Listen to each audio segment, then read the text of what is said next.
ابھی رمضان میں کرناٹک میں تھا، گلبرگہ شہر میں تھا. وہاں ایک بہت بڑی قبر ہے، مزار ہے، درگاہ ہے، اس کو بولتے بندہ نواز.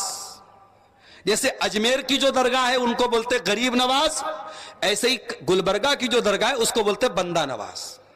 بندہ نواز کا مطلب بندوں کو دینے والا. ان کا یہ عقیدہ ہے کہ یہ جو بابا ہیں سب کو دیتے ہیں. تو وہاں جو بندہ نواز کے ماننے والے ہیں تو وہ اپنی دکانوں کا نام لکھتے KBN.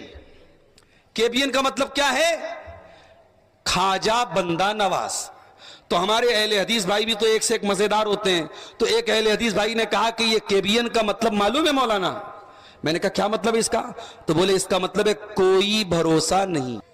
اور جو لوگ لکھتے KGN تو KGN کا مطلب کوئی گارنٹی نہیں. وہ تو یہ مطلب لے رہا ہے خواجہ غریب نواز، مگر ہمارے اہل حدیث بھائی اس کی فل فارم کیا بنائے؟ کوئی گارنٹی نہیں. اچھا کچھ لوگ لکھتے YKGN یا خواجہ غریب نواز، تو اس کی انہوں نے کیا بنایا؟ یقیناً کوئی گارنٹی نہیں.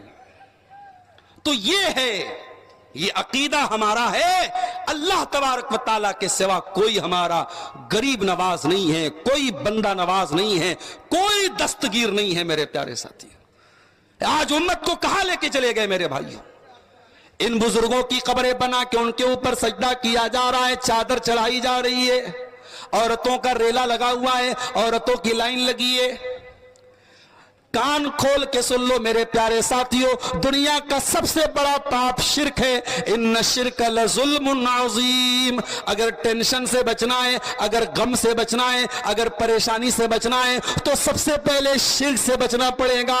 اپنے دامن کو شرک سے بچانا ہوگا. تو یہ پہلی چیز ہوگی. اسلام میں غم کا علاج کیا ہے؟ توحید کو اپنا لیجئے میرے پیارے ساتھیوں. کیوں؟ کیونکہ اللہ تعالیٰ کے ہاں شرک ایک ایسا پاپ ہے، ایک ایسا گناہ ہے جو معاف نہیں کیا جائے گا. اور شرک کرنے والا اگر دنیا سے چلا گیا اسی حالت میں تو اس کی مغفرت کی دعا بھی میرے بھائیوں آپ نہیں کر سکتے. سوچو میرے پیارے ساتھیوں، کتنی بڑی بدنصیبی کی بات ہے ایک انسان کی ماں کا انتقال ہو جائے، ایک انسان کے باپ کا انتقال ہو جائے، اور وہ جب دعا کے لیے ہاتھ اٹھائے تو اپنے باپ کے لیے دعا نہ کر پائے، اپنی ماں کے لیے دعا نہ کر پائے. یہ اتنا بڑا گناہ ہے میرے پیارے ساتھیوں. اس لیے ہر حال میں اپنے دامن کو شرک سے بچانا. کوئی ایسا کام مت کرنا جو شرک ہو. اللہ کی ذات میں کسی کو شریک مت کرنا. اللہ کا ادھیکار کسی اور کو مت دینا میرے پیارے ساتھی.